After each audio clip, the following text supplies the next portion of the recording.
Merci souvent, Jéhovah Dieu, pour le souffle de vie que vous nous aviez accordé. Merci pour cette protection. Et je parie que biso tout ça la ramarambo kaka ndenge yo lingela yango nzamba lingaka lokuta te nzamba lingaka sacrifice. Et quand tu te sacrifies, quand tu n'aimes pas mentir, quand tu es sur la bonne voie, Dieu bénit yango va doit okansage. Même spirituellement, mais Dieu est avec nous et rien ne va nous arriver. Nous continuerons toujours à vous chasser au nom de Jéhovah et je parie que nous t'aurons ça la douce ma bien. Merci à vous tous qui aimez cette grande chaîne qui n'est autre que Killer TV, une chaîne qui vous égale, une chaîne qui vous divertit, une chaîne qui vous informe et qui vous forme. Je pense que Bandego retourne, mais qu'est-ce qui se passe? Il faut tout ça quand même réel envers vous. Je parie que Toriam Bapena, un autre grand monsieur en tout cas qui fait la fierté et qui défend toujours les valeurs des artistes, dont moi j'appelle des généraux, qui font la force en tout cas de notre culture. Je pense que je vais les dévoiler dans pas longtemps. Mais je dois quand même signer Batouba Rotel à Bissou et qu'il est sur télévision. Batouba Rotel, mais qu'est-ce qui se passe? Pourquoi il n'y a pas de tournage? Je pense que toi, il est un peu réticent.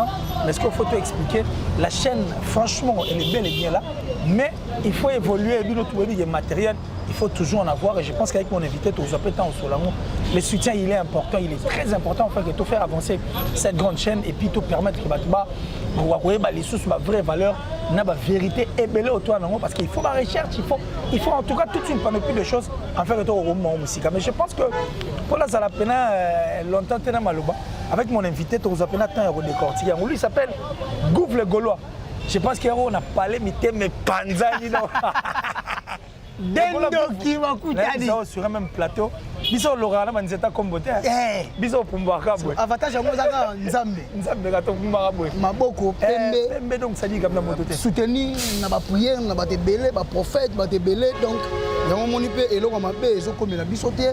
En tout cas Nzambe zo tia biso loboko yango na sengaka batalaka biso bo soutenir biso spirituellement, bo soutenir biso financièrement, bo soutenir biso moralement. Et c'est très important biloko na misato. Pour ça, il y a qui est le mot qui tourné.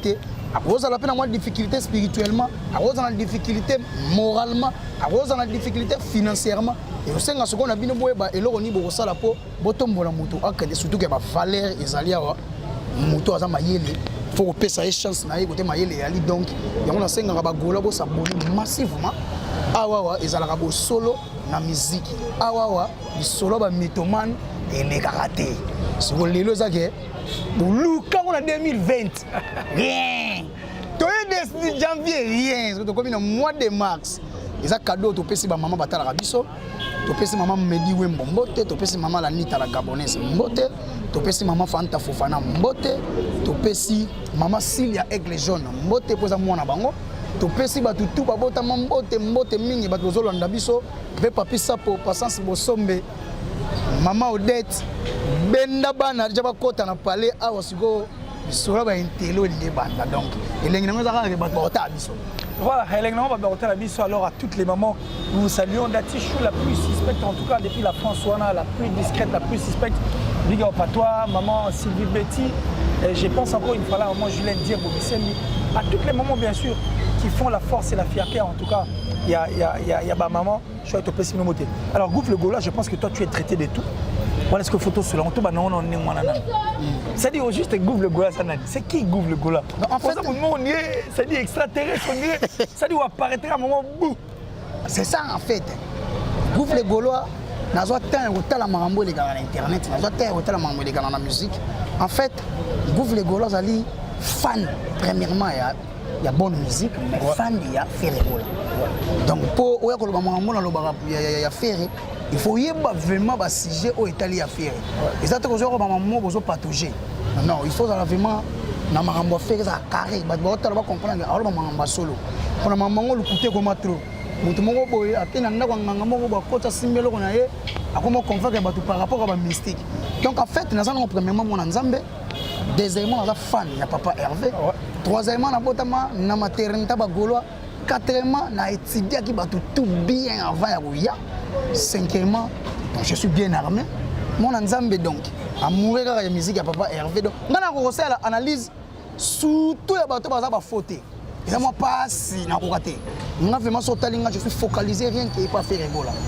Donc on a vraiment là bon on a bimaka mbala moko po otali niveau ya acharnement niveau bazovilipande artiste na yo niveau bazokende artiste ebanda banakala ebanda lelo te otala niveau artiste azala compliqué na mboko ya ye moko niveau bali bakomise papier mais mwana mobali oyo azobunda mpo valeur yango ya musique ya libanda ezala mpe drapeau Congo etombwami na kombo na ye mais au moins certaines personnes basali mo plateau na bango baye bamandi kosala ba analyse à la con donc ça m'énerve des fois au point de tali bon loko ngana na ba argument na yebi ko loba et apete ke batiaka bombe liboso po loba donc loko batiaka caméra na micro au finga te mais loba rien que vérité ngaso loko batu na susa ka batu mitu en fait naza monto en vérité en fait total batu nyonso tu ndenge ba ya to moni buzoba na bango tu ko comprendre bango so to binini to kota bango ndena ya voilà to binini to kota bango ndengo ya mais je crois qu'aujourd'hui il faut quand même qu'on essaye aussi de parler de cet artiste donc ça dit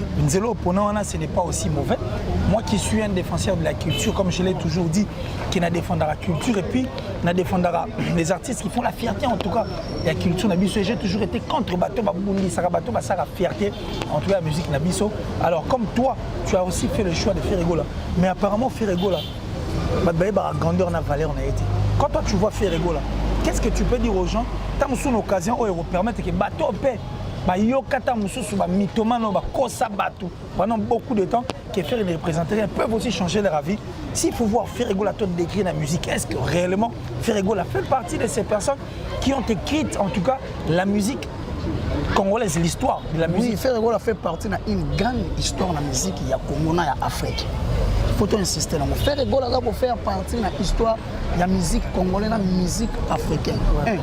Ferregola a intégré Wenge 4x4 il était jeune à côté yango na kata Wenge 4x4 ezalaki na ba chanteur à blague il y avait des grands chanteurs comme des papa des papa chéri il y avait des Vewera il y avait des Emelia il y avait des fans de bazalaki wana do ezalaki na mwa batu ebele o bazalaki déjà basalaki kombo na Wenge yango kokota ya fere epesa ye lumière na oya bande ko kanisa un jour aye Mbappé na ba grand et puis lumière ala muka kaka boy na podium na podium wana ya BCBG aye mina papa Wemba deux fois Wenge 4x4 eke ko kabwana na Côte d'Ivoire Ferregola sali ba lead ya JB Mpiana batu tu balaki wana Ferregola sali ba lead ya JB Mpiana ezaki déjà azoya flèche déjà azadi ako s'annoncer déjà que et tout le monde eza ko ya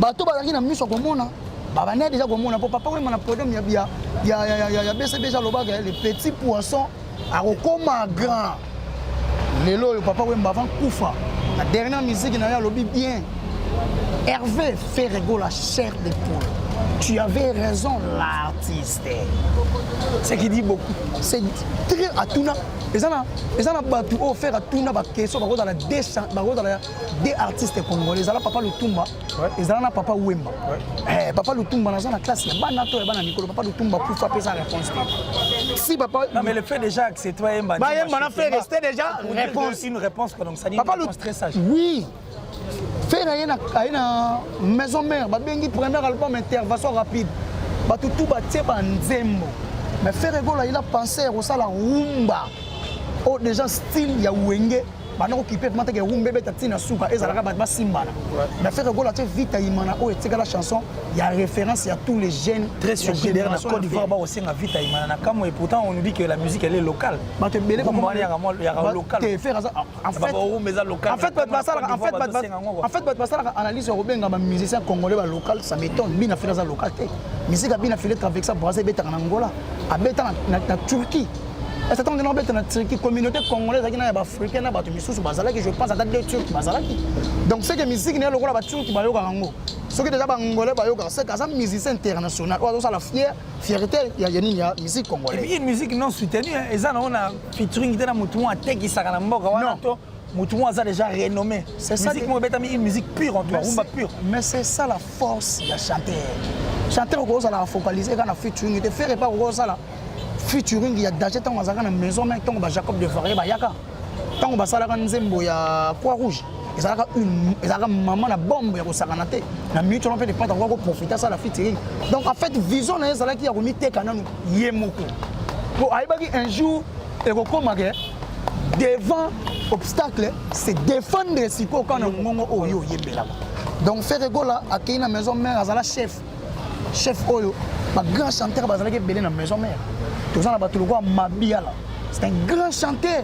Et mais là, grand chanteur. Adjani n'en parlons pas. Aussi, nous avons Lacoste.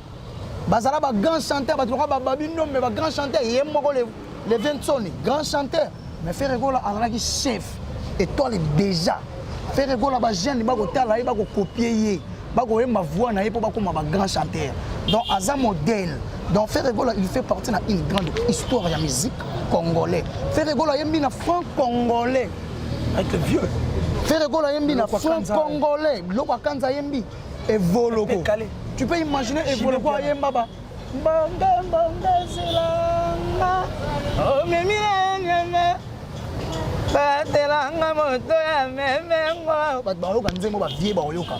Evoloko apeta ba monge le vrai world music. C'est un album rempli de chansons. Abeta ba jeudi soir. Suko yembi na fer na katsu wana via Joskia yemba. Oyoka vient na biso qui question da silisa franc congolais ayemba papa chéri ayemba donc na wenge ba tira 2 personnes. Na wenge BCBG bazui papa chéri na wenge maison mère bazui fer. Donc fer il fait partie d'une grande histoire de la musique il y a Congo donc pour nga na mona faire au capi de la musique africaine. C'est-à-dire une pièce qui est très rare. Très rare. Suko yango na senga na ba congolais to batela yi. Mais ça te fait quoi s'il faut te battre les goûts parce qu'il faut qu'on se dise de vérité comme ça en face, ça te fait quoi il faut te battre les oui moi je suis d'accord mais surtout toi la penza na sima robatela tous ces artistes qui font bien en tout cas dans le cadre de la culture na biso. Alors maintenant là tu nous dis qu'il faut te battre là. Mais ça te fait quoi quand tu regardes la TV au moins na masanga ya batu. Basangani pour torturer un innocent qui jusqu'à la preuve du contraire m'a bé à ça la Congo tout le monde en aussi longtemps qu'à ça congolais a ça la fierté il y a musique na biso parce que depuis la carrière na été lelo et ça carrière moi ça a toujours batuba ba permettre nganga mutu mo na la libre ba penser non mais sois libre dans la ligne en tout cas les gaulois beaucoup excuser ngana koloba ko vilipande le padre bani na ndako ya uta balobaka le linge sale se lave en famille quel que soit ma base ala faire na ndako ya utaka mais il fallait pas comme na niveau ya ko vilipande te acharnement on a te c'est par là batu ba profiter ko ya ko finga faire on dit que même chez Bango tu vas respecter donc muto bochaka est chef quel que soit yayi ezanga na ba problème moi ba quoi que yala ki il fallait ko fanda ko sola ko tika ngole kana ninge lekanaka botika bo vilipande te botika faire ça la chemin n'est pas pour nous nzela na ye mais déjà batali na ndaku oyo yazalaki lokola prince wa utaki na royaume en fait faire vraiment ngazana za roi yona ba faire c'est le king de l'air king wa utaki na kata royaume na kata royaume azalaki prince adoré quel que soit mabe ko yiko zala de part et d'autre et là qui na moment te ya ko zoyer ya ko takende ba takakaye yango epesaka ba détecteur ya fer matière ya ko finga fer ya ko bundisa fer po bazomona même ndako ya ye même ndako po ndako tout etelema ezana bato basimbela ngo poto oui maison mère ezalaki na bato bazalaki déjà na ba tête ezalaki déjà connu na monde tozalaki na ba lettre tozalaki na ba Didier Masela tozalaki na ba tata tozalaki na ba Christian Mabanga mais ba Ferré Gola bazalaki bato pe basimba poto bacha ba brique pour maison mère ezala ndenge ezalaki en fait ngana mona maison mère lokola OK Jazz viens na biso nani azalaki viens na biso mokolo OK Jazz azalaki ko exister viens na biso guitariste on a maman na artiste ko sakana te siko azalaki na ba artiste lokola ba Ntesa azalaki na ba artiste lokola ba Madilu ba Bendombe ba Joski ba Carlito siko ngana no mona maison mère bongo tandis que BCBG na no mona lokola viens na taboulé donc déjà que le seigneur là yemo yemi ya osakana te c'est ça en fait ngana mona siko na mona ka BCBG lokola taboulé so taboulé a mi pesa yemoko donc à se défendre seul des fois tout ba benga ba danger siko ve taboulé tango so yemba vous sentez que musicien moi c'est avec si motema e pa ina saraka na kosuka boni yemo ja koloko sa yemba net na film la vie comme vital awana mboka kombo sutura mboka likoko balobi na ngai te olingi osala zando ya malonga autant que chanter mokolo na kokufa ayemba déjà que akolela autant que ce qu'on a kati ya bana oke komona kuna tozana ba madilu akocha banzemo na bango sadi munga mtazana et puis on matouche omona ke tozana ba vieux ayemba ba testament ba malange mokolo na testament baloba ya boule na kozongela baloba ya boule binimi bacheli na kwaza lwambo na sala fere wa yo binimi bayo basi lelo na kofu otala kuna ya chanter ota ke vieux taboulé mais taboulé azo répliquer yé moko après to komona maman Milabel ayi kokota ba beyanga yeye ba te beleza ki donc en fait na maison mère na mona yango bongo sikoyo Frère Egola étant que patrimoine na mboka oyo azana aura azana talent azana étoile bato batakaka ba yebike baza faible devant faire na niveau ya chant eloko ni bakosala baza na influence médiatique na ndenga mabe bango pona bango oh tout ezali ya vérité ya faire ba transformer ngo faut cacher ça dit ba inverser yango normal comme normal donc faire azakata na malamu moko te donc pona bango faire ndenga zana alokola diable moko bo auta na mboka moko yeko kweya na Congo nzoka faire aza bénédiction oyo akweya na Congo osoto lobi to bimisa lelo chanteur à génération faire ça la face na Frère Egola batia ba miko ba yemba komona moto abimazaki to mei bango ta na mboka moko bobi bon toi soto ke ko makam soto ke na mboka musone ko makam susi donc ya on a biso moni bato ba vilipandaka les padres soko tali bango bien il faut to luka to e ba pe ba origine na bango ebele bazaki bato ba yiko kokota tango muza yaki ce sont pas vraiment des Congolais ebele baza ba Banyamulenge ebele ce sont des Rwandais ebele ce sont des Ougandais ebele baza ba Brazzavillois au monde face à mutu déjà au monde face à tipo dans la ya Tortue Ninja donc Congolais la raboete au monde Congolais bon Congolais tali bumero za la munene mais pour déjà mutu alongoli makanisi na mutu amena ngona libumu il y aura rien akanisi lokote soki mutu alongoli kaka raisonnement na mutu atena libumu a raisonner sur le monter a avancer na rien yepona yo za ba analyse toujours à la con et la analyse moko très bidon donc nga bato ba bundisa ka faire na yebike ce sont des détracteurs de Frère Egola. En fait, ce sont des fanatiques de Frère Egola, mais en secret. Des fanatiques en secret. Merci beaucoup de vous. Je pense qu'on est en train d'avancer tout au long de cette émission. Il faut te signaler que tout le monde est sous la peine. Donc, ça dit bon, il faut fonctionner, il faut travailler enfin que tout le monde. Mais devant la caméra, je crois que tu ne montes à la caméra, tu auras toujours des choses à dire par rapport à l'artiste Frère Egola. Mais on a comme l'impression, image va couper sa buisson, comme si l'artiste Frère Egola n'a jamais fait quelque chose dans la musique. On dirait ça on dirait que Frère Egola n'existait même pas surtout dans la jeune génération. On donne l'impression que c'est l'autre artiste en fait qui aime 3 minutes, il aime français, il aime un système de featuring. Et pourtant nous quand nous sommes allés vérifier, tu as découvert que oh, Banzemo Bonnier est là déjà. Bah featuring Père Boy c'est là déjà. Des chansons chantées aussi en français c'est là déjà. Entre autres, Frère Egola a été aussi sur la liste de en français. Alors, toi, quand tu regardes ça, qu'est-ce que tu vas d'abord dire par rapport il y a question de Tunio, il y a Liboso. Et après, s'il faut aller, est-ce que, n'est-ce pas, la faute, il y a communication, il y a bateau, on tourne rappeler l'artiste, c'est peut-être que va communiquer qui pense bien que aussi longtemps, ici, parce que ça, déjà, ma cambo, ça, en fait, faire Acha, à la mentalité, mon robot, il y a une émission, il y a Willy Mbaruba. Après, quand tu as des logos, mon robot, mais moi, répondre les autres avec un petit cahier. Si on a un petit cahier, dès côté, on va profiter. Il y a des gens qui ont installé et fan vraiment éthique à la bongo. So total inde ba kumisa mutu na bango apporter le côté pour kuta nyonso ezala. Accompagner ga. Mais so tali moi na mobile la Frère Egola. Azako meka ko bunda ko pesa batu perfection. Ya ba idée o ya yé. Antoni ngoko pesa batu ba idée o yo za ko faire avancer moi musique. Ko to zalaka bitu to kangamina. To kene kutu na sima, to kene kutu te ya kala. Ce qui to kangamina confinement. Les padres, abani na ko sensibiliser batu na fighting corona. Nzemwa anglais. Ba critiquer. Oui, ba critiquer. Ba critiquer nzembo. Nicolas critique. Bobangi bozongi si mais nzembo comme déjà obeta la chaîne. Nzembo obeta vraiment na chaîne étrangère à plus journal Le Monde a félicité artiste a remixer artiste pour la sensibilisation na maladie ya corona. Quand on a kata confinement, on a beaucoup de choses la génération faire mtaya na mambo na quand on a confinement. Pas plus longtemps. Nani a pensé que ça la idée ya homme acoustique. Acoustique, c'est déjà à percevoir ou à modifier le son de la musique. Yango on est acoustique, c'est qu'on percevoir ou modifier et comme acoustique. C'est qu'on on a HOME zali ndaku. Donc na kosala makambo na nga na kati ya ndaku mais son oyo kozala wana kozala ya son acoustique. Artiste apesi bato concept ya homme acoustique. O bato tout ba bibenga bango ba yebi français. Bango bazana biwa malamu. Bango bazalaki bien entouré. Bazalaki wapi ya ko bimisa bato.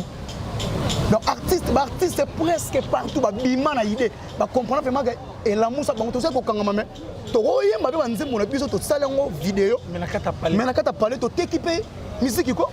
Donc après idée ça là qui suivi na plusieurs artistes congolais étrangers même chrétiens américains même chrétiens ouais mais oui hein. Tu imagines les padres ayoko fanda na Congo to fanda ka boy na toute génération confondue. Mutabeta musique lyrique, symphonique, opéra complet azate. Papa ouais magana ko interpréter la musique opéra que wana na nini na université zalaka musique opéra ya ndambo. Piano zalaka te, ba contrebasse zalaka na nombre de faire la bête na ngote. Donc faire il a respecté musique ba bengi musique opéra.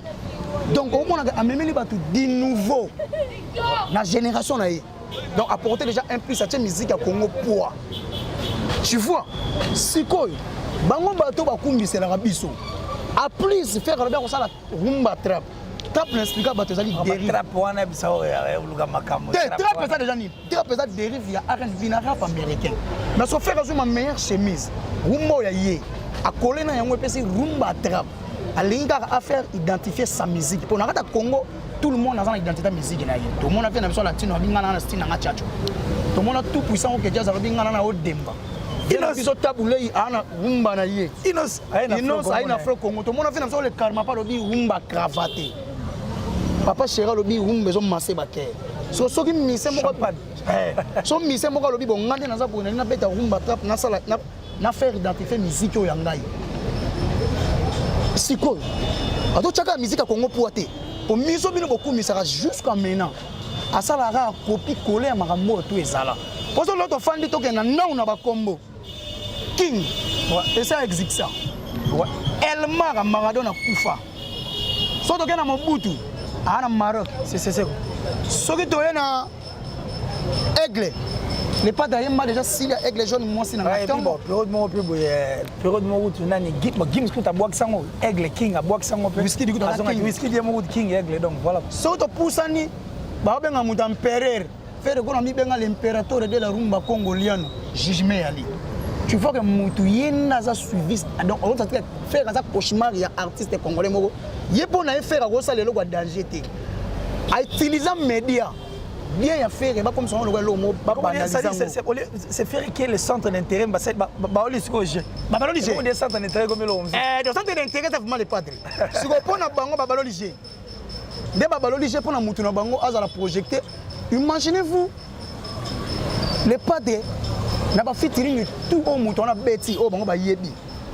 Tant qu'il y a un featuring, ni les gars tout chess. Ton featuring à ta mort les gars, viens sur Alpatine. Récemment, tu le fandi. Faire un book internet. Jusqu'à qu'il y a beaucoup de temps. Il faut encore rappeler, ça dit, il faut encore rappeler parce que là, il faut dire que il image il y a tout Kaluji, mais tout ce qui peut c'est. Et puis pire encore, nous sommes en affaire et à un artiste non connu qui était Rebo. En fait, il fait à l'ingane golobata, pur, artiste pur. Faire betanzembo beaucoup arabe. Na artiste nani comme on est qui manga betanzembo maman africaine oui, c'est pas comme qui manga. Tout fait, il dit bien. Jean Martis également. Faire est envoyé. Singila. À Salinze, on a compatible na bato bano baba les qui bangona beaucoup arabe. Faire yemba. Et ce sont mon affaire aller là. Faire la raflade des trophées en France devant papa Bakardashan to that. Vemba to chase et to sous na leke. Na porte-monnaie. Azala et les gars direct à France je pense 2011 à Fanda Bonata salle. Faire baga trophée na ngo. Ils sont les pas de Fandi na ndako ta la Canal d'Or. Ba pesa meilleur artiste était. Pour coordonner trophée meilleur artiste. Mais je peux faire meilleure voix. L'Afrique centrale. Je pense que je vais faire Afrique, mais ça va meilleur artiste. Il y a le gars qui est champion d'Afrique, meilleur chanteur à l'époque. Mais oui, jusqu'à maintenant. Il y a un Il y a un boté là, je vais m'arranger. Donc, je vais à Zong Seliga faire sincère et boté. Donc, en fait, papa chéri, il y a un misu. Papa chéri, il y a un litoy. Il y a un misu. Il y a un moto à Zagrana, il y a un moto à Zana et mami. Moi, papa chéri, le nom de Bazarana, Bazara, pour ça, comme album, qui a dit que faire Azazo représenter Clan Wende valablement. Alors, toute la musique, il y a Afrique valablement. Il y a un moment, il y a un lobara. Bato babo ya les padres. Soit disant mon avance à danger. Tout le monde guitariste est mort boy to ke na mboka moko boy ba chaka chanter. Tu attends à Pakistan. Attends à Pakistan. Tu kana kata France on a mais na fin fond. Siko monika musique. Monika musique symphonique wana. Monika musique symphonique wana. Ba changa na salle moko en film théâtral moko boy. Allez to yemba. Siko ba yemba. Pour Messi na Cristiano Tsiba wela ba ballon d'or ezaki na terrain. Parce que les gens maintenant confondent les choses. Et comme on en sort aux en avoir aux en succès, c'est qu'il y a une église catholique. Mais en fait, faire succès, il y a une plaque tournante, il y a information, il y a des médias en ligne. Si la chose est en Côte d'Ivoire, après, si on a deux types de succès à Pamba. Mais si on est en Côte d'Ivoire, on a des bagages qui sont en repose à paix. À Tchabango, Gims, il fallait un podium. Il fallait pas ça l'album, moi, il y a plusieurs featuring, mais je suis l'autre côté. Il fallait pas Nino na boule aux single platine. Mais bazo le côté. Mais ce que ba erreur wana, to ba échec wana. Ba to ba fan de l'affaire na analyse à la con. Pourquoi ba go fan na TV na so mo ba caractère dans les concerts à Cameroun. Pourquoi ba fan de ba ça analyse. Té mais so ba ça analyse ndenge wana ba le côté. Donc voilà le chocho et côté. Et puis je vais rappeler aux personnes qui nous regardent à ces instants. Ba to ba aussi là. Ba comparer l'album de l'artiste 2 na Harmonie de Ferrego là, qui est sa première expérience, les erreurs graves. Peut-être tes arabes montants. Tu as comparé première expérience à première expérience. Mais toi qui m'as dit. Alors, les gouffres, qu'est-ce que les gens peuvent attendre, en tout cas de Dynastie et Harmonie? Mais tout le ballon Harmonie, pas Harmonie, on a l'habitude de gaz en la 4. Et là, on va comment ça au studio. On va ça, album miel, album n'est pas renforcé par featuring. Payez pas de monsieur Babomba, Nzembo, Babomba, vidéo. Vous allez jouer Harmonie, bima, pas comparer album à faire. Mais dans ça, c'est les jours où on fait musicalement. Pour niveau de banni déjà préparatif, il y a obsèque. Yandeke. Oh, il nous a bombé. Harmonie, je vais franchement, ba mekate, batama. Le roi Babi, Salara Wana. Harmonie, en fait, comme déjà il y a harmonie, et ça bien. Le padre temps on appelle ça harmonie. On a une idée, on a dit, c'est bon. Pourquoi c'est harmonie? Il a compris qu'il faut harmoniser tous les sons. Il y a musique du monde. Pour ça, on a bête à la world music, mais en vrai sens des mots, il y a world. Parce que déjà, musique internationale, musique a fait que bête à partout. Mais ce que la world music, c'est qu'il faut toucher l'horizon, la couche, la fan dans la province, le Japon, la Kati. On a posé faire que bête à concert, le roi papa, ma mémoire, fait la biso, mais mon tout le monde dans le Japon, la Kati. Son affaire est comme lié avant faire la province, dans le Japon. Donc, il faut ça, le mélange. Il y a des sons surtout dans le reggae, il faut ça là. Trap musique, déjà ça là, afro trap. Qui est son style approprié en fait. Donc, style approprié à faire. Oui, donc, musique lyrique, symphonique, on fait ça qui bat déjà. Et ça, musique a passé. Donc, il y a des surprises dans le Kati. Oyo, même Batou, on y a yeba à Salinil. En fait, les gens qui ont fait Boingani, n'a pas infiltré dans surtout pas infiltré pour pas quelques sons à faire.